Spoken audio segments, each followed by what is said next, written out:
Kita masuk ke berikutnya, intisari akhlak mulia. Intisari itu intinya. Dari akhlak mulia itu apa sih intinya? Disebutkan di sini akhlak yang mulia terkumpul dalam 3 kata. Sebenarnya inti akhlak itu 3 ini. Yang disebutkan oleh sebagian ulama ketika beliau ditanya tentang akhlak yang baik, beliau mengatakan akhlak yang baik itu adalah badlun nada, berbuat baik kepada orang lain. Apapun bentuk kebaikannya itu, kalau bisa dengan hal yang sepele langsung kerjakan. Dan ada Pak orang-orang itu memang jiwanya itu kapan bisa berkontribusi kebaikan untuk orang dia kerjakan. Ringan tangan istilahnya.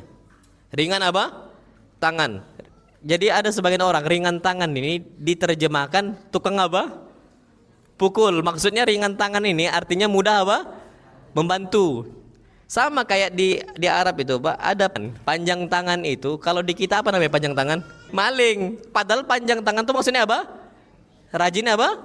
Sedekah. Beda nggak artinya? Beda. Nah, yang anda maksud ringan tangan itu adalah apa? Orang rajin apa? Membantu, berbuat baik kepada orang lain. Apapun kebaikannya yang kita bisa berikan kasih. Contoh loh Pak ya, hadis Nabi kita Muhammad SAW, beliau mengatakan, dengan cara kita mengangkat barang orang ke tunggangannya, kata Nabi SAW, ala rahilati, ke tunggangannya SAW, dihitung apa? Sedekah. Anda ambil contoh Pak, seandainya ada seseorang kecelakaan semisal, gak sengaja jatuh barang-barang dia, langsung ambil bawakan.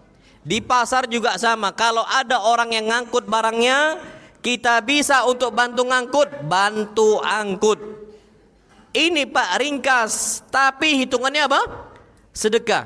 Maka setiap perbuatan kebaikan yang kita kasih untuk orang, sedekah.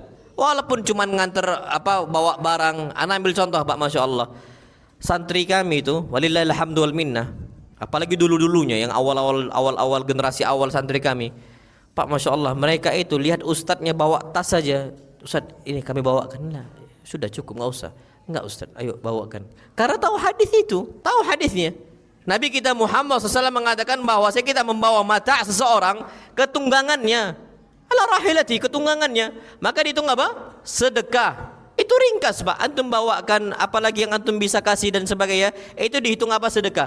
Makanya para sahabat Nabi kita Muhammad SAW itu berbondong untuk menjadi pembantu Nabi.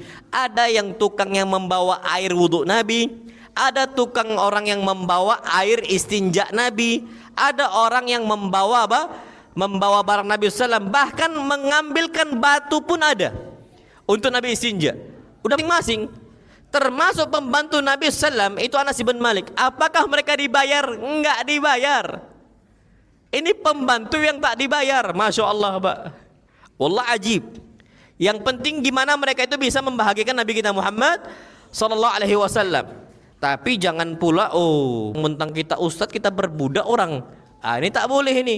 Beda loh Pak ya, orang membantu tuh tanpa ada syarat, nggak disuruh-suruh dia. Dia memang inisiatif aja dia.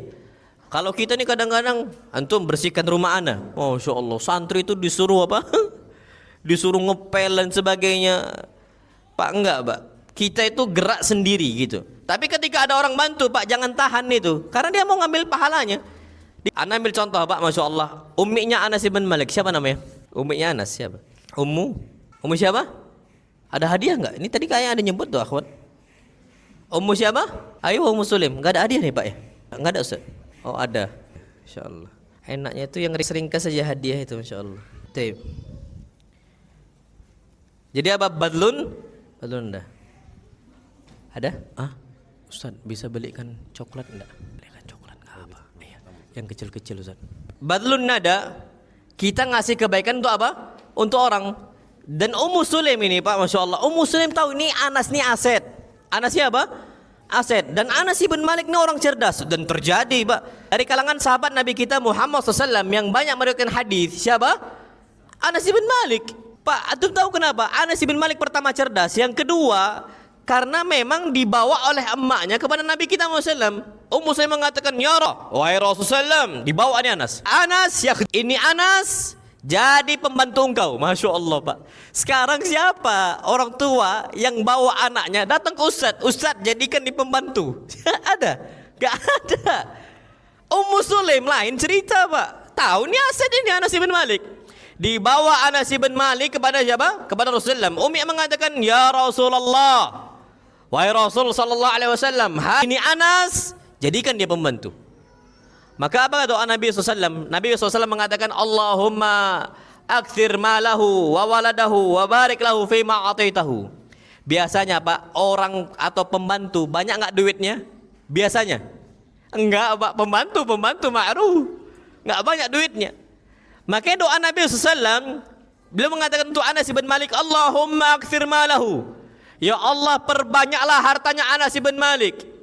Wa waladahu, perbanyaklah anak, berkahilah apa yang telah engkau berikan untuk Anas. Ternyata Pak, Masya Allah, Tabarakar Rahman, niatnya Anas bin Malik dan uminya cuma mantu Nabi, tak mengharapkan upah, nggak mengharapkan balasan. Yang penting cuma apa?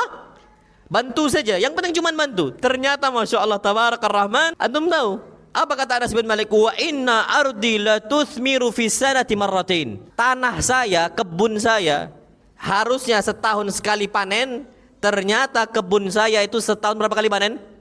2 kali. Masya Allah. Orang tuh setahun sekali, tapi kebunnya Anas berapa kali? 2 kali. Dan ternyata apa kata Anas? Dan cucu saya, anak saya totalnya saat ini sampai la yablughuna mi'ah.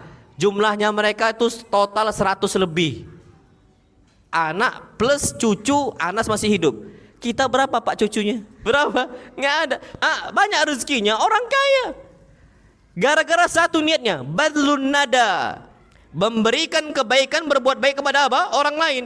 Dan ternyata kebaikan yang paling afdal untuk kita berikan untuk apa? Para ulama. Untuk apa? Para ulama. Termasuk Nabi kita Muhammad SAW. Tapi jangan berlebihan loh ya. Nggak boleh berlebihan. Cukup antara manusia. Jangan mentuhankan. Jangan sampai kita merendahkan diri kita. La.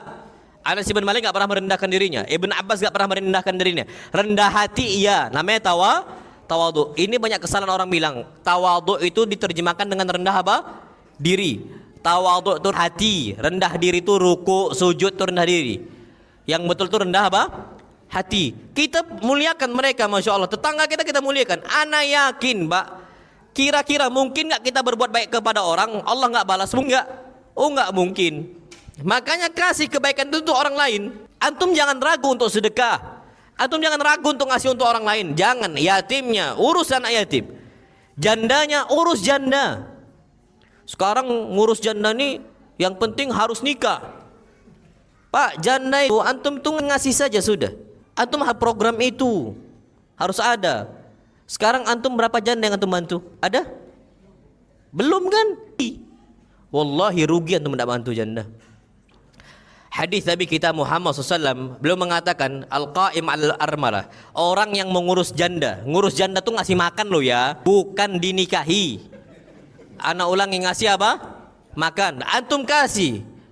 Afwan, ini duit silahkan ambil, beli beras, beli lauk, faddal, kasih.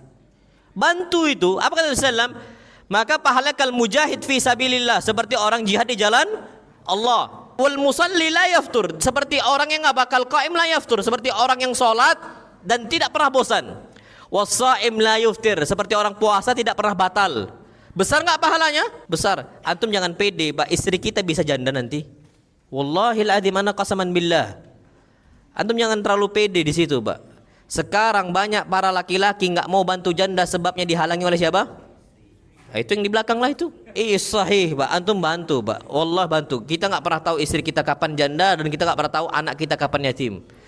Nggak pernah tahu Pak. Bantu, coba ringan tangan kita tuh, ngasih ringan. Antum apapun bentuk kebaikan Pak dikasih. Kasih. Tapi tolong loh ya, antum ngasih itu jangan sampai ada fitnah. Bisa kok ngasihnya itu ke tetangganya atau ke keluarganya yang antum itu kira-kira yakin itu amanah. Kalau antum langsung ke ummahatnya, bahaya, fitnah di situ besar. Contoh, santri kami ada yang dia itu udah cerai, umminya itu janda.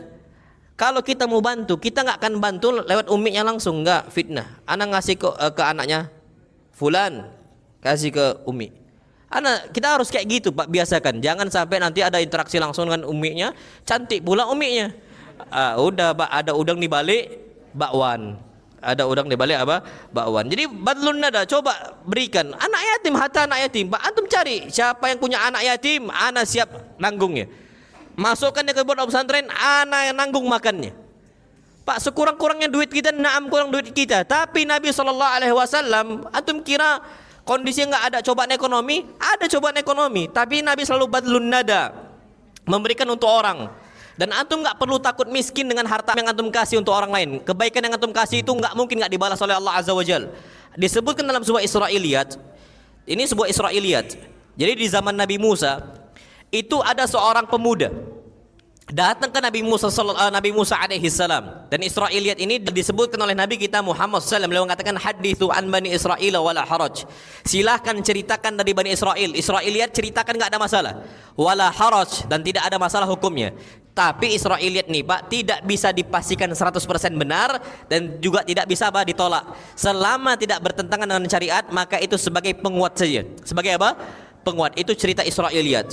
Disebutkan cerita dari Bani Israel. Ternyata Masya Allah ada salah seorang pemuda syab. Seorang apa? Pemuda. Datang ke Nabi Musa alaihi salam. Ketika datang dia mengatakan, Ya Musa, alasta kalimallah.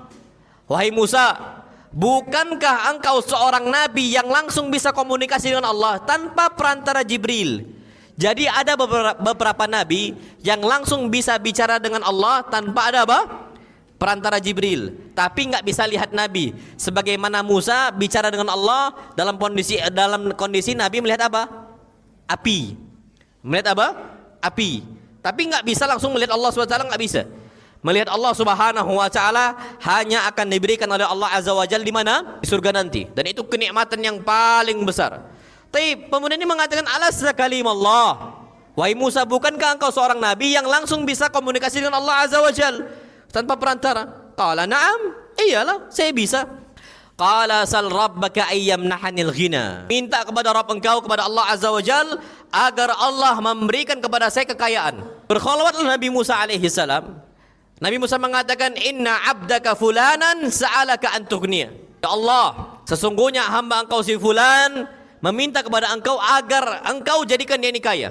Apa kata Allah Azza wa Jal? Ya Musa, sal hal fi awal umrihi am fi akhirih. Tanyakan dia mau kaya di awal umurnya atau di akhir umurnya. Ketika itu dia mengatakan fi awal umri, tentu saya mau jadi kaya di awal umur. Idza dhahara syaqqa azmi fa fi bihi. Kalau aku kaya di masa tua, ketika rambut saya sudah beruban, ketika punggung saya sudah mulai apa? Bungkuk, aku nggak bisa ngambil manfaat dari kekayaan saya. Banyak apa orang kaya di masa tua sakit-sakitan, nggak bisa ngapa-ngapain kan gitu. Kalau kita kaya masih muda, kita masih bisa banyak apa? Manfaat. Maka aku mau kaya di awal umur, kata apa? Pemuda tadi. Apa kata Allah Azza wa Jalla? Huwalah. Dia akan kaya di awal umurnya. Sampai di tengah umur dia sudah mulai tua, udah mulai nampak ubannya, udah bungkuk punggungnya. Ternyata masih kaya terus. Ditunggu sama Musa, kok masih kaya nih pemuda. Nabi Musa pun bicara kepada Allah Azza wa Jalla, Ay Rabbi, alam ta'had ilaihi an tughniyahu fi awal umri. Bukankah engkau telah ngasih janji dia ini kaya di awal umurnya saja? Kenapa dia sudah membungkuk punggungnya, sudah beruban rambutnya, dia masih apa? Kaya. Apa kata Allah Azza wa Jalla? Ya Musa, wahai Musa, aku ni malu betul untuk menahan kebaikan saya dari hamba saya, sedangkan hamba saya memberikan kebaikan saya kepada orang lain. Jadi setiap dia ini dikasih kekayaan oleh Allah Azza wa Jal, dia langsung apa? Kasih, langsung sedekah Pak. Bagaimana mungkin saya tahan kebaikan saya dari dia, sedangkan dia ini ngasih untuk orang. Jadi Pak, tidak ada laisa syai'un akram ala Allah Azza wa Jal. Tidak ada satupun yang lebih apa? Dermawan, yang lebih ngasih dibandingkan Allah Subhanahu. Makanya kalau ngasih itu jangan takut apa? Miskin. Kasih saja. Dan terkenal Pak, Nabi SAW disebutkan atau wala yakhshal faqah. Nabi ngasih enggak takut apa? Miskin. Enggak pernah Nabi SAW takut miskin. Enggak pernah Nabi SAW takut miskin. Makanya ada salah seorang itu bisa masuk Islam sebabnya apa? Balun nada Nabi SAW. Nabi ngasih kebaikan untuk orang lain. Ana ambil contoh, Masya Allah, ada pemimpin kaum ini semuanya kafir, tidak beriman kepada Allah Azza wa Jal. Datang ke Nabi SAW, dia mengatakan, Ya Rasul ayat, wahai Muhammad, aku butuh dengan kambing-kambing engkau, aku butuh dengan hewan-hewan ini. Apa kata Nabi SAW? Engkau butuh berapa? Aku butuh semuanya. Ini kata orang non-muslim. Aku butuh semuanya. Engkau butuh semuanya? Iya. Apa kata Nabi SAW? Ambillah semuanya, jangan kau sisakan. Ambil semuanya, ambil semuanya. Pak, dibawa nih kambing satu lembah. Ma bainal jabalain. Nabi ini orang kaya, tapi Nabi hobi apa? Ngasih ma bainal jabalain. Di antara dua lembah nih Pak punya Nabi, dibawa semuanya. Apa kata pemimpin kaum kepada kaumnya? Ya qaumi aslimu. Wahai kaumku, masuk Islamlah kalian semua. Fa inna Muhammadan a'ta wa faqa. Karena Muhammad ini ngasih dan tidak takut apa? Miskin. Masya Allah Pak. Makanya beramal soleh ini Pak, jangan takut apa? Miskin. Maka semua mereka yang masuk Islam dan amalnya ini ternyata mereka kerjakan setelah Islam dan bagus Islamnya mereka, Nabi borong pahalanya. Gara-gara awalnya badlun nada, hobi memberikan kebaikan untuk orang lain. Makanya Pak, Nabi ini nggak pernah takut miskin Pak. Kalau beribadah, kalau bersedekah, kalau beramal soleh dalam urusan harta ini Nabi nggak pernah takut miskin. Anda ambil contoh Pak, Nabi SAW berkurban itu totalnya 100 onta. Mi'ata naqah, 100 onta. Salasa wasitin, 63 Nabi sembelih dengan tangannya sendiri. Onta. Sisanya Ali ibn Abi Thalib. Kita satu sapi bagi 7. Kita satu sapi bagi 7. Orang kaya itu. Orang kaya tapi satu sapi. Satu sapi pun dibagi apa? 7, bayangkan. Masyaallah, jazakallah khair. Tafadhol nih ibu-ibu yang tadi yang jawab. Ustaz, ibu-ibu tadi ada yang Ummu Sulaim tadi jawab. Ibu-ibu tadi. Ibu-ibu tolong angkat tangan Bu ya, yang jawab Ummu Sulaim tadi. Bukan ibu-ibu tadi? Oh, bukan, enggak dapat ibu-ibu, enggak jadi. Taib. Jadi balun nada berikan untuk apa? Orang lain. Yang kedua, wakaful adza. Menahan keburukan gangguan dari orang lain. Jangan sampai berbuat buruk. Makanya disebutkan Mbak, hakikat orang muslim itu ketika dia itu bisa menahan keburukannya dari orang lain. Ada sebuah hadis. Nabi kita Muhammad SAW menjelaskan siapa sih mereka-mereka muslim. Kata Nabi, al-muslim man salimal muslimuna min lisanihi wa yadihi. Orang dikatakan muslim ketika muslim yang lain itu aman dari lisannya, aman dari apa? Tangannya. Kalau muslim yang lain nggak aman dari lisan kita, nggak aman dari tangan kita, berarti itu bukan muslim yang hakiki. Wa illa bahasa kita tuh Islam KTP. Muslim yang suka ganggu orang, muslim yang suka nyakiti orang, itu bukan muslim yang hakiki. Muslim KTP dia. Kenapa? Karena hadis Nabi tadi harusnya dia bisa nahan apa? Keburukan diri dia. Makanya disebutkan juga Nabi mengatakan wallahi demi Allah enggak akan beriman. Wallahi la yu'min. 3 kali Nabi katakan. Siapa itu ya Rasulullah? Mereka yang enggak beriman ketika tetangganya tidak merasa aman dari gangguannya dia. Masya Allah. Ada satu kasus Pak. Ini ringkas, ini mungkin simpel tapi dampaknya besar. Ganggu tetangga. Contoh, antum apa? Masa ini Pak, baunya sampai ke tetangga. Antum goreng ayam nih, bau bawang itu sampai kemana? Tetangga. Tolong kalau kita masak, kasih tetangga. Maka kata Nabi SAW, itu bentuk bagaimana kita itu jangan sampai ganggu tetangga. Jadi tetangga itu yang dikasih cuma baunya doang, makanannya nggak ada. Maka apa kata Nabi SAW? Idza tabaqtum maraqatan. Kalau kalian masak dengan masakan yang berkuah, kalau masak berkuah tuh biasanya asapnya itu apa? Padat dia sampai ke samping, wangi dia Masya Allah, wangi bawangnya semisal. Maka apa kata Nabi SAW? Fa'akthir ma'ah. Masya Allah Pak. Yang diperbanyak itu bukan dagingnya kata Nabi. Yang diperbanyak itu kuahnya. Masya Allah.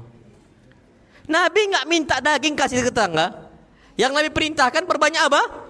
Kuahnya. Jadi Pak, perbanyak kuahnya. Dagingnya kalau kita nggak punya Pak, masukkan daging itu sedikit. Tapi apa? Ta'ahad jiranaka. Kasih ke tetangga engkau. Jangan sampai sakiti. Terjadilah ana Pak, Masya Allah. Jadi di pondok kami itu Pak, rumah ana itu kebetulan pas, betul pas.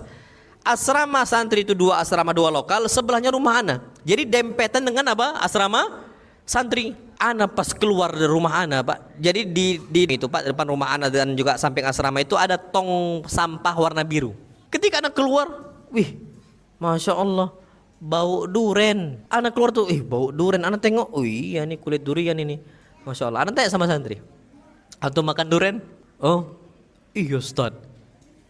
Ini ana cuman cium baunya aja ini, Masya Allah. Ana candain gitu. Oh gitu Ustaz ya. Ayo anam. Ustaz enggak minta, tapi ke depannya nanti kalau antum bertetangga jangan sampai lupa. Makanya kalau ana bilang kalau bisa itu nanti ke depannya tarik dulu tong sampah, jangan dibuang di mana?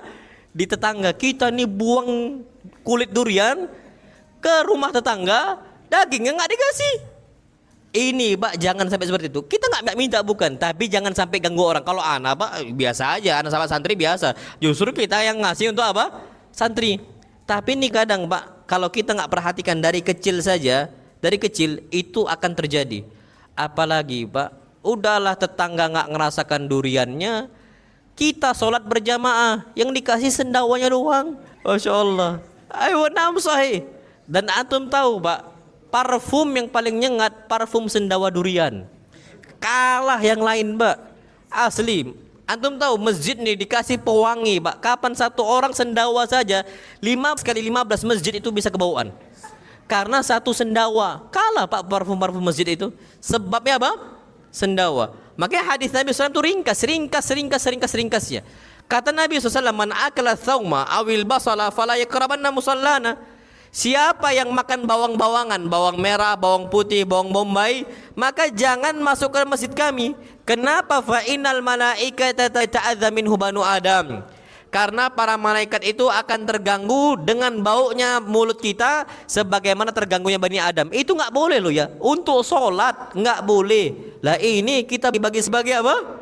Sendawa. Makanya musim duren, tolong antum makan duren jangan di waktu yang mendekati sholat. Zuhur, pada zuhur itu dekat dengan waktu asar tuh Pak, jangan. Asar ke maghrib juga jangan, dekat itu Pak, jangan makan tuh. Karena antum makan pada zuhur, antum makan sendawa nanti ketika sholat apa? Asar. Antum makan ba'dal asar, antum makan sendawa ketika waktu kapan? Maghrib. Antum makan ba'dal maghrib, antum makan ganggu ketika isya. Kapan? Ba'dal isya. Antum nggak akan. Yang terganggu paling istri di rumah. Karena ba'dal apa? Isya antum makan sendawanya bagi-bagi dengan apa? Kondisi sama kita lah. Maka itu kaful adza ini penting. Jangan kita ganggu orang, tahan gangguan itu dari orang lain. Yang berikutnya intisari akhlak yang terakhir disebutkan di sini adalah talqatul wajah yang berseri-seri, wajah yang hobi senyum. Pak, Masya Allah ya, nggak usah jauh-jauh. Nabi pernah nggak bermuka masam? Pernah. Ini diingatkan oleh Allah, Allah abadikan ceritanya, Pak. Nggak Allah hapus, nggak pernah Allah hapus sampai hari kiamat nanti. Biar pelajaran untuk apa? Umat Islam. Nabi SAW ketika itu, Pak, kedatangan Abdullah bin Umi Maktum nih, Pak, datang ke Nabi SAW. Nabi bermuka masam. Apa kata Allah SWT? Abasa wa tawalla. Si Muhammad bermuka masam dan si Muhammad berpaling. Pak, yang ajibnya ayat setelahnya. Apa kata Allah? Anja'ahul a'ma. Ketika dia didatangi oleh orang yang buta. Siapa? Abdullah bin Ummi Maktum. Masya Allah ya. Antum senyum, antum cemberut dengan orang buta nggak ngaruh. Antum senyum ngaruh ke orang buta? Enggak. Antum muka masam ke orang buta ngaruh? Enggak. Yang datang ini, Pak, Allah nggak mengatakan anja'ahu Abdullah atau anja'ahu ibnu Ummi Maktum, enggak. Allah katakan anja'ahul a'ma. Ketika kedatangan orang yang apa? Buta. Antum mau joget-joget depan orang buta nggak akan tahu dia. Antum mau ngejek orang buta nggak akan tahu dia. Nggak akan tahu Pak orang buta karena nggak bisa Pak lihat. Ternyata Pak itu pun kita ini bermuka masam saja itu udah diingat oleh Allah. Apalagi kalau seandainya orang ini bisa Pak lihat. Makanya apa kata Allah Subhanahu wa taala, wala tusair khaddaka linnas, jangan berikan pipi kita untuk orang, memalingkan wajah kita dari orang itu jangan. Kita lihat itu langsung ucapkan salam. Ada salah satu ustadz, Pak, ini bagus banget. Akhlaknya apa? Bagus banget. Ustadz Syafiq Basalamah. Beliau ini, Pak, sama orang nggak pernah kenal, nggak pernah jumpa, seakan-akan kayak kenal. Masya Allah, kifal. Jumpa aja nggak pernah. Beliau ini nggak pernah jumpa, Pak, nggak pernah. Antum sehat gitu. Padahal nggak pernah kenal dulunya. Tapi itu namanya talqatul wajah yang apa? Berseri-seri. Wajar Pak, beliau ini digandrungi. Kan ada sebagian ustadz dulu kan digandrungi kan? Digandrungi betul, tapi ada masa habisnya gitu. Ini beliau nih sampai detik ini digandrungi terus. Bapak-bapak yang gandrungi beliau, umatnya gandrungi beliau. Ustadz nih biasanya ada disukai para ibu-ibu. Tapi kapan poligami redup? Beliau poligami tak redup. Karena memang akhlaknya apa? Bagus Pak. Orang ini beliau nggak pernah jumpa sama orang, tapi memang antum sehat Ustaz, Masya Allah. Padahal lama aja nggak tahu. Tapi itu memang ada. Harus akhlak kita tuh talqatul wajah. Wajah yang apa? Berseri-seri. Nah masalahnya itulah kondisi kenapa para wanita mudah masuk ke neraka. Susah wajah berseri-seri. Apalagi depan suaminya. Suaminya pulang dari kerjaan ke rumah, bukannya Masya Allah gimana bang, sehat Masya Allah, abang mau ngeteh gitu. Ini enggak. Bang dari mana? Sama siapa? Belum apa-apa udah dihisap Pak. Dan antum tahu Pak, hisapnya istri itu capek banget. Hisapnya apa? Istri. Makanya kita Pak di sisi Allah Azza wa Jalla berharap dihisap dengan hisap yang apa? Yang mudah. Makanya Pak ada satu ucapan ulama, li an yuhasibani Allahu Azza wa Jalla ahabbu ilayya min an tuhasibani ummi. Saya lebih baik dihisap oleh Allah Azza wa Jalla daripada dihisap oleh ibu saya. Memang perempuan ini agak payah kalau ngisap aja. Jadi hisapnya itu dihitung tuh betul-betul dihitung. Nggak usah jauh-jauh Pak, terjadi sama ikhwan. Ini ikhwan terjadi Pak. Baru turun bonus perusahaan untuk Ramadan THR, Masya Allah. Pulang ke rumah, bang bonusnya mana? Loh kok adik tahu bonus sudah turun? Tetangga cerita. Masya Allah. Memang wanita inilah akhirnya banyak wanita-wanita penghuni apa? Neraka. Belum apa-apa. Makanya Pak, lebih kejam lagi istri kita dibandingkan pegawai pajak. Pegawai pajak itu Pak kalau mau minta dari kita tuh mikir-mikir. Datang dia itu baik-baik ke kita. Istri kita mana baik-baik? Kadang-kadang itu langsung datang bonus. Ini yang terjadi Pak, ikhwan-ikhwan cerita. Itu kalau nggak bertakwa kepada siapa? Allah Subhanahu wa taala. Makanya Pak saran anak, kalau antum mau Pak carilah menantu-menantu yang mereka itu tamatan pondok. Itu saran anak lo ya. Tamatan pondok pun nggak menjamin. Apalagi orang awam. Yang tamatan pondok ini tahu hadis, tahu Quran itu nggak bisa menjamin. Tapi itu setahu anda yang lebih baik. Anda punya istri nih Pak, walillahilhamdu wal minnah, nggak pernah malak, nggak pernah tukang apa? Pala gitu loh. Nggak pernah Pak, nggak pernah tukang pala itu nggak pernah. Walillahilhamdu wal minnah sampai detik ini. Tapi kita itu harus sadar betul, yang namanya wanita itu istri kita itu tidak sebaiknya siapa? Aisyah. Tapi pernah nggak Aisyah minta tambahan nafkah? Pernah. Yang langsung murka siapa? Allah Subhanahu wa taala. Allah yang langsung mengingatkan untuk istri-istri beliau sallallahu. Ketika itu Pak, Aisyah, Hafsah dan kawan-kawannya berkumpul, berserikat untuk minta tambahan nafkah dari Nabi kita Muhammad sallallahu. Apa? Ketika itu Nabi cuma diam. Langsung turun ayat. Apa ayatnya? Allah berfirman, "Ya ayyuhan nabi, wahai nabi, qul li azwajik." Katakanlah untuk istri engkau, kalau kalian ingin perhiasan dunia, ingin barang duniawi, harta duniawi, katakan untuk mereka, fata'alaina, panggil mereka semua, sini kalian semua. Umatti'kunna, aku kasih apa yang kalian mau. Tapi apa? Wa usarrihkunna sarahan jamila. Kita pisah dengan pisah yang baik, cerai kita ya. Itu yang langsung ingatkan siapa? Allah. Makanya Pak, kalau istri malah antum bawa ayat itu. Dek sini. Allah Subhanahu wa taala berfirman, "Ya ayyuhan nabi." Wahai apa? Nabi. "In kuntunna turidnal hayatad dunya." Kalau kalian mau kehidupan duniawi, wa zinataha dan perhiasannya, fata'alaina, sini kalian. Umatti'kunna, aku kasih. Tapi syaratnya apa? Wa usarrihkunna sarahan jamila. Kita pisah baik-baik. Apa kata istri kita? Oke, katanya. Istri kita bilang apa? Oke. Kenapa Pak sekarang istri-istri itu lebih cinta harta? Naam sahih. Mereka lebih cinta apa? Harta. Sekarang Pak mereka yang gugat cerai suaminya ketika keluar dari PA pengadilan agama, bangga mereka divideokan Pak. Itu bukan lagi parodi, beneran. Bangga mereka di dokumentasi keluar. Yang penting dapat harta nih. Dapat apa? Harta gono gini pula lagi. Harta kata dia, harta gono gini, keluar dia dengan bangganya. Na'udzubillah. Gak apa-apa pisah dari suami, yang penting dapat apa? Fulus. Makanya antum hati-hati bawa ayat itu. Antum cek kualitas iman istri antum. Kalau kualitasnya seperti Aisyah, betul bawa kan.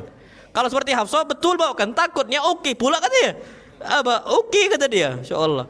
Makanya sekarang nih, Pak, kan ana sampaikan, itulah memang harta istri itu memang bahaya, Pak. Kapan tak ada duit, merengut dia. Kapan ada duit, senyum dia. Ini istri kita. Itulah kenapa Allah takdirkan wanita-wanita itu nggak akan ada bidadara, nggak akan ada bidadara, nggak ada bidadara. Karena mereka itu memang lebih cinta harta dibandingkan apa? Pasangan. Ayo sahih. Makanya anak katakan wanita itu lebih cinta emas dibandingkan emasnya. Dibandingkan apa? Emasnya. Lebih cinta dia dengan emas dibandingkan emasnya. Makanya nggak ada bidadara. Kalau kita lain, Pak. Kalau kita ini cinta apa? Cinta wanita dibandingkan cinta harta. Pak, harta kita biasa aja, Pak. Gak usah sampai banyak perhiasan. Kalau perempuan pakai anting, pakai bando dia, pakai apa lagi gelang. Laki-laki nggak pakai aksesoris, biasa aja dia. Makanya istrinya banyak nanti di surga. Makanya kalau antum cuma satu, Pak, nggak apa-apa, sabar aja. Insya Allah di surga apa? Banyak, nggak apa-apa. Kata Ustadz ketua menyala mufrad kita. Isi mufrad bukan. Nah, kalau musanna ini kita partai-partai orang yang takut kan. Masya Allah, nggak apa-apa kita jadi orang penakut, tapi insya Allah nanti kita di surga singa kita, masya Allah. Amin ya rabbal alamin. Wajah yang senyum itu adalah kondisi intisari dari apa? Islam, dari akhlakna yang baik. Wallahu alam bisawab.